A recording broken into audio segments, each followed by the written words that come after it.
سورہ بقرہ آیت نمبر 168 168۔ آپ حضرات کے پاس پیج نمبر ہے 48، سیکنڈ لاسٹ لائن ہے۔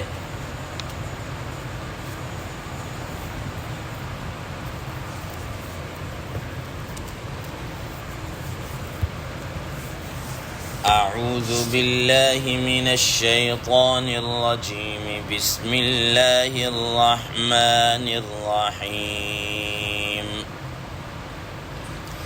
یا ایہا الناس کلوا مما فی الارض حلالا طیبا ولا تتبعوا خطوات الشیطان إنه لكم عدو مبين۔ إنما يأمركم بالسوء والفحشاء وأن تقولوا على الله ما لا تعلمون۔ صدق الله العظيم۔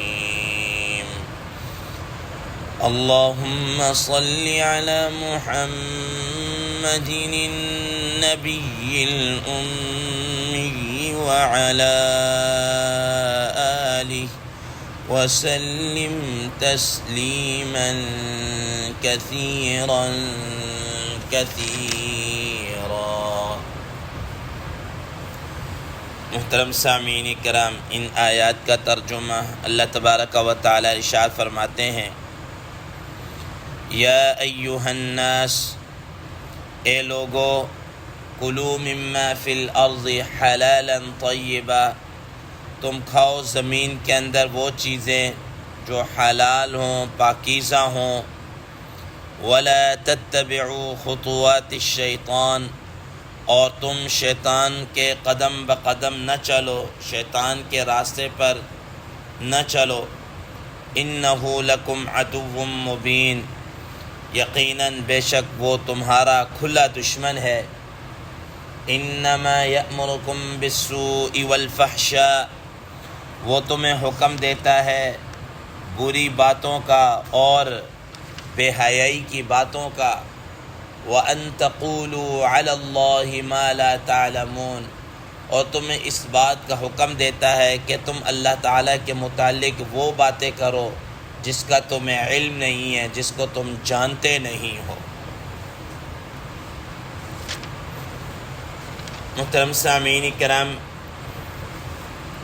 ما قبل کی آیات میں اللہ تبارک و تعالیٰ نے شرک کا رد کیا اور یہ بتایا کہ آج تم ان لوگوں کے پیچھے لگ کر چل رہے ہو جن کو خود دین کا پتہ نہیں ہے اور وہ تمہیں گمراہ کر رہے ہیں۔ کل کو یہی لوگ اللہ تبارک و تعالیٰ کے حضور تم سے بیزاری کا اور برات کا اعلان کر دیں گے۔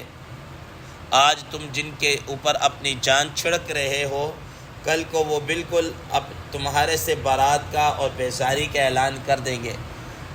تو بہتر یہی ہے کہ ابھی سے ہی اللہ تبارک و تعالیٰ اور اس کے رسول صلی اللہ تعالیٰ علیہ وسلم کے جو بتایا ہوا طریقہ ہے، جو شریعت ہے، اس پر اپنی زندگی گزار لو۔ آج کے ان زیدس آیات میں اللہ تبارک و تعالیٰ پوری انسانیت کو خطاب کر کے حلال اور پاکیزہ رزق کھانے کا کہہ رہے ہیں۔ حضرات مفسرین کرام رحمہ اللہ فرماتے ہیں کہ اللہ تبارک و تعالیٰ کا خطاب دو طرح کا ہے، ایک عمومی خطاب ہے، ایک خصوصی خطاب ہے۔ عمومی خطاب تو عموماً یا ایہا الناس کے الفاظ کے ساتھ ہے، تمام انسانیت کو مخاطب کر رہے ہیں، اور ایک خصوصی خطاب ہوتا ہے کہ جس میں وہ یا ایہا الذین آمنوا سے یا اہل الکتاب سے، اے ایمان والو، اے اہل کتاب، اس طریقے سے خطاب کرتے ہیں۔ تو وہ پوری انسانیت کو نہیں ہوتا، بلکہ مخصوص ایک گروہ کو اللہ تبارک و تعالیٰ خطاب کر رہے ہوتے ہیں۔ تو یہاں پر چونکہ اس زندگی کا مکلف انسان ہے، انسان ہیں، جنات ہیں، لیکن اس زمین کا جو نظام اللہ تعالیٰ نے جو خلافت دی وہ انسان کو دی ہے، اس وجہ سے انسانوں کو براہ راست مخاطب کیا گیا ہے۔ براہ راست مخاطب کر کے گویا کہ ایک قانون کا پابند بنایا جا رہا ہے، اور وہ قانون کیا ہے؟ فرمایا کلوا مما فی الارض حلالا طیبا، کہ تم زمین کے اندر کھاؤ پیو، تمہیں منع نہیں ہے، لیکن کھانے پینے کے اندر دو چیزوں کو آپ نے سر فہرست رکھنا ہے، دو چیزوں کا خیال رکھنا ہے۔ وہ دو چیزیں کون سی ہیں؟ فرمایا نمبر 1 حلالا، حلال ہوں، طیبا، پاکیزہ ہوں، حلال ہوں اور پاکیزہ ہوں۔ محترم سامعین کرام، حلال کون سی چیزیں ہیں؟ حلال وہ چیزیں ہیں جن کی اجازت، جن کے استعمال کرنے کی اجازت اللہ تبارک و تعالی نے عطا کی ہے۔ اور یاد رکھیے گا کہ یہ جو حلت اور حرمت ہے، کسی چیز کا حلال ہونا یا حرام ہونا، یہ اتھارٹی صرف اور صرف اللہ تبارک و تعالی کے پاس ہے، بس کسی اور کے پاس نہیں ہے۔ اور اللہ تبارک و تعالی کسی چیز کو اگر حرام قرار دیتے ہیں تو اس کے اندر کوئی نہ کوئی حکمت ہوتی ہے، کوئی نہ کوئی حکمت ہوتی ہے کہ وہ انسان کی صحت کے لیے ٹھیک نہیں ہے، یا اس سے انسان کی روح کے اندر ناپاکی اور نجاست اور پلیدگی آ جاتی ہے، جس کی وجہ سے اللہ تبارک و تعالیٰ اس چیز کو منع کر دیتے ہیں۔ کچھ نہ کچھ اس کے اندر خرابی ہوتی ہے، اس خرابی کی وجہ سے اللہ تبارک و تعالیٰ نے اس کو حرام قرار دے دیا، منع کر دیا کہ تم اس کو استعمال نہیں کر سکتے۔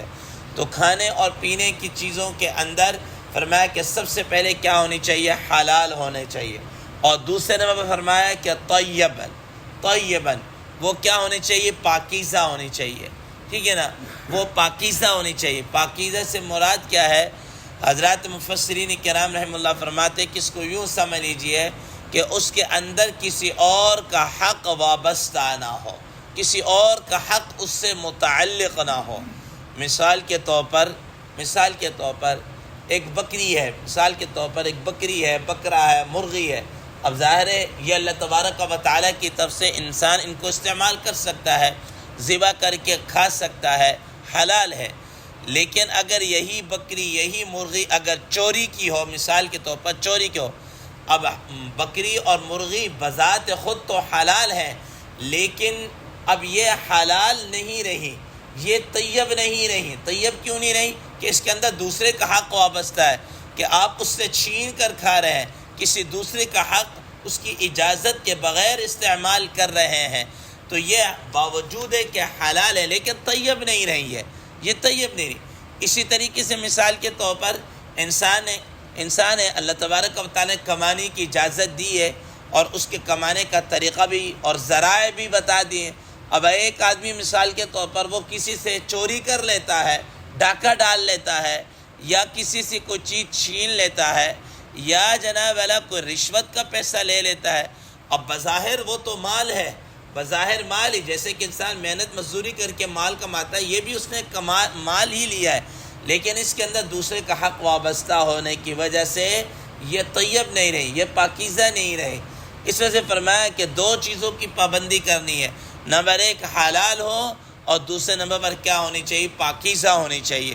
جب یہ دو چیزیں آ جائیں گی تو انسان کی روح کیا ہو جائے گی؟ انسان کے لیے وہ فائدہ مند بھی ہے، اور روح کو طاقت بھی ملے گی، جس کی وجہ سے وہ نیک اعمال کی طرف انسان چلتا ہے۔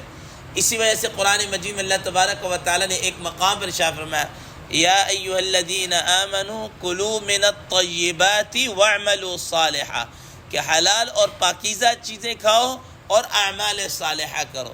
تو اس کا مطلب یہ ہوا کہ جب انسان اس طرح کی چیزیں استعمال کرتا ہے تو اس سے انسان کو نیک اعمال کی توفیق ملتی ہے، اعمال صالحہ کی توفیق ملتی ہے۔ اگر حرام کھائے گا تو حرام کھانے کی وجہ سے اس کے روح ناپاک ہو جائے گی، اور روح کے پلید اور نجس ہونے کی وجہ سے اس کو کیا کہتے ہیں، اپنا اعمال صالحہ کی توفیق اس کو نہیں ہوگی، وہ سلب ہو جائے گی، اور وہ گناہوں کی طرف چلتا رہے گا، بدی کے کاموں کی طرف چلتا رہے گا۔ تو اس لیے فرمایا کہ اے لوگو، حلال اور طیب چیزیں استعمال کرو۔ حضرات مفسرین کرام رحمہ اللہ فرماتے ہیں کہ ایک صحابی، مشہور صحابی حضرت سعد بن ابی وقاص رضی اللہ تعالی عنہ نبی صلی اللہ تعالی علیہ وسلم کے پاس آئے اور آ کر کہنے لگے یا رسول اللہ صلی اللہ علیہ وسلم مجھے ایسی کوئی چیز بتا دیجئے کہ جس کی وجہ سے میں مستجاب الدعوات بن جاؤں، میری دعائیں قبول ہونا شروع ہو جائیں۔ آپ صلی اللہ تعالی علیہ وسلم فرمایا کہ اے سعد واقعتاً تم ایسے ہی چاہتے ہو؟ کہا کہ آپ صلی اللہ علیہ وسلم ہاں میں ایسے ہی۔ تو فرمایا کہ تمہیں چاہیے کہ تم حلال اور طیب چیزیں استعمال کرو، حرام چیزوں سے تم بچو، تکن مستجاب الدعوات، تو مستجاب الدعوات ہو جائے گا۔ تو اس کا مطلب یہ ہے کہ انسان حلال چیزیں استعمال کرتا ہے تو اس کے اندر کیا ہے، مستجاب الدعوات بن جاتا ہے۔ اور حدیث مبارکہ میں آتا ہے کہ اگر انسان حرام کا ایک لقمہ بھی استعمال کرتا ہے تو اس کی نحوست کی وجہ سے یہ نحوست آ جاتی ہے کہ انسان 40 دن تک نیک اعمال سے کیا رہتا ہے، اس کی توفیق سلب ہو جاتی ہے اس سے، ٹھیک ہے نا۔ تو اس لیے فرمایا یا ایھا الناس کلوا مما فی الارض حلالا طیبا، اور آگے فرمایا ولا تتبعوا خطوات الشیطان۔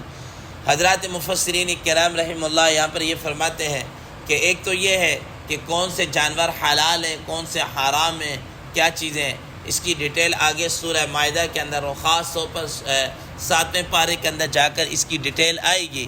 حضرات مفسرین کرام رحمہ اللہ فرماتے ہیں عربوں کے اندر یہ رواج تھا کہ وہ کیا کرتے تھے، کچھ جانور چھوڑ دیتے تھے بتوں کے نام پر چھوڑ دیتے تھے، اور وہ یہ سمجھتے تھے کہ ان کے ہاں یہ طریقہ تھا کہ اس کو وہ سمجھتے کہ یہ بہت اچھی چیز ہے۔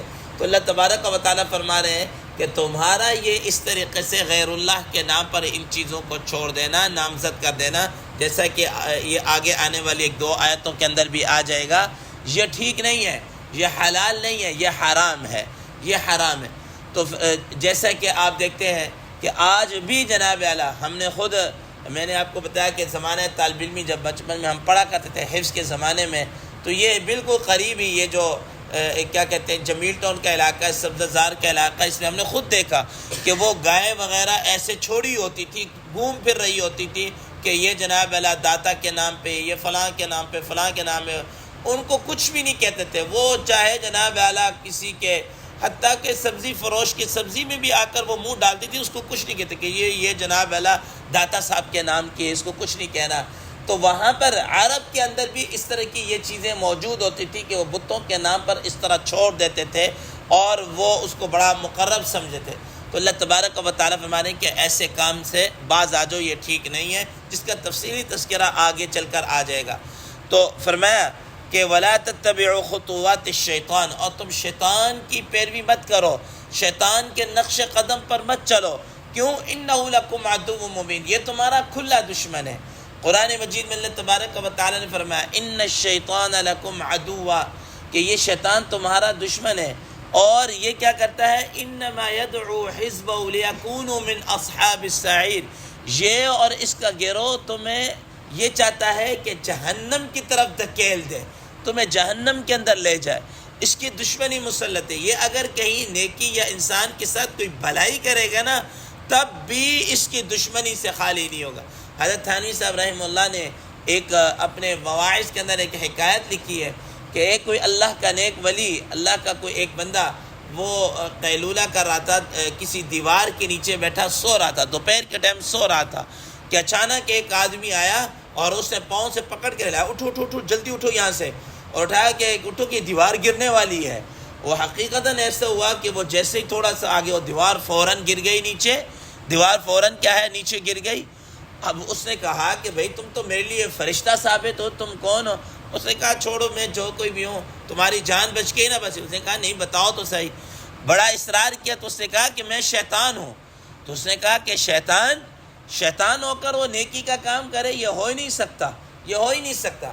اس نے کہا کہ بات یہ ہے کہ اگر تم اس دیوار کے نیچے مر جاتے، دیوار تمہارے اوپر گرتی، تم مر جاتے، تم شہید ہوتے۔ تم کیا ہوتے؟ شہید ہوتے۔ تو میں نے تمہیں اٹھا دیا تاکہ کم از کم تم شہادت کے مرتبے پہ تو نہ ہو نا۔ اب دیکھو اس نے نیکی کی لیکن پھر بھی دشمنی کی تاکہ یہ آدمی مرے تو شہید ہو کر نہ مرے، ٹھیک ہے نا۔ حضرت امیر معاویہ رضی اللہ تعالی عنہ کا بڑا مشہور واقعہ آپ نے سنا ہوگا کہ جب وہ رات کو ایک مرتبہ ان کی تہجد کی نماز فوت ہو گئی تو اللہ تعالیٰ کے حضور بہت گڑ گڑائے، بہت زیادہ روئے کہ میری تہجد کی نماز کیا ہے رہ گئی ہے میری غفلت کی وجہ سے۔ اگلے دن جناب اللہ سوئے ہوئے تو کوئی آ کے اٹھا رہا، اب دیکھ رہے کیا میرا کمرہ، میرا محل یا جو بھی ہے اس میں میرے علاوہ کوئی نہیں، تو یہ کون ہے؟ پکڑ لیا کہ بھائی تو کون ہے، کہاں سے آیا؟ کہا کہ میں شیطان ہوں، میں شیطان ہوں۔ اس نے کہا کہ تو اللہ کا دشمن ہو کہ تو مجھے اٹھا رہا ہے، یقیناً اس میں کوئی بات، تو مجھے بتا، جب بتائے گا تب چھوڑوں گا ورنہ نہیں چھوڑوں گا۔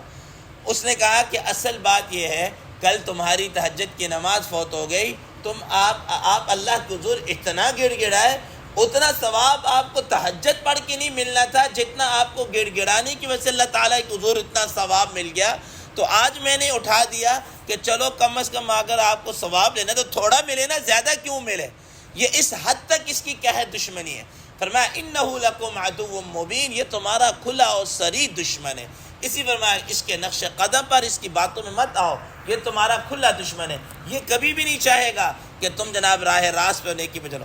فرمایا انما یأمرکم بالسوء والفحشاء، یہ تمہیں برائی کا اور بے حیائی کا حکم دیتا ہے۔ حضرات مفسرین کرام رحمہ اللہ فرماتے ہیں کہ سوء ان بری چیزوں کو کہتے ہیں جو انسان زبان سے نکالتا ہے، جیسا کہ انسان جھوٹ بولتا ہے، غیبت کرتا ہے، کسی کے دل آزاری کر دی، یہ وہ چیزیں جو انسان زبان سے ادا کر رہا ہے، فرمایا کہ یہ سوء کے اندر آ جاتی ہے، تو تمہیں اس چیز کا بھی حکم دیتا ہے۔ اور فحشاء، بے حیائی کا، بے حیائی اس کو کہتے ہیں جو انسان عملی طور پر کسی کام کو سر انجام دیتا ہے، مثال کے طور پر زنا کرتا ہے، شراب پیتا ہے، چوری کرتا ہے، ڈاکہ ڈالتا ہے، یہ انسان کا عمل سے تعلق رکھتا ہے۔ تو کہا کہ یہ تمہیں برائی کا بھی حکم دیتا ہے کہ زبان کے ساتھ بھی تم بری باتیں اور برے کام نکالو، اور عملی طور پر بھی تم کیا کرو، فحشاء، برے کاموں کرو۔ اور بعد ازاں فرمایا کہ سوء اس کو کہتے ہیں کہ جو انسان چھپ چھپا کے کوئی گناہ کرے اس کو سوء کہتے ہیں، ٹھیک ہے نا، اور فحشاء اس کو کہتے ہیں جو انسان کھلم کھلا کرے۔ فرمایا کہ شیطان تمہارے سے دونوں طرح کے کام کرواتا ہے، ٹھیک ہے، چھپ چھپا کے بھی کرواتا ہے اور کھلم کھلا بھی تمہارے سے کیا ہے یہ کر۔ فرمایا انما یأمرکم بالسوء والفحشاء، یہ تمہیں گندی باتوں کا، بری چیزوں کا حکم دیتا ہے، فحاشی اور بےہودہ باتوں کا، بے حیائی کی باتوں کا حکم دیتا ہے۔ وَأَن تَقُولُوا عَلَى اللَّهِ مَا لَا تَعْلَمُونَ، اور تمہیں یہ وہ کام کہتا ہے کہ اللہ کے ذمے یہ ایک بات لگاؤ جس کو تم جانتے بھی نہیں ہو۔ اب مثال کے طور پر جیسا کہ قرآن مجید میں آتا ہے، حضرات مفسرین کرام رحمہ اللہ فرماتے ہیں کہ ایک وقت تھا کہ مشرکین مکہ جب بیت اللہ شریف کا طواف کیا کرتے تھے تو کپڑوں کے اندر ظاہر طواف کرتے تھے، تو شیطان نے ان کو یہ پٹی پڑھائی کہ یہ جو تم جن کپڑوں کے اندر طواف، اسی کے اندر تم گناہ کرتے ہو اور اسی کے ساتھ تم طواف بھی کر رہے ہو، تمہیں چاہیے یہ کپڑے اتار دو، یہ کپڑے کیا ہے، اتار دو، اتار کے ننگے ہو کر تم کیا کرو، طواف کرو۔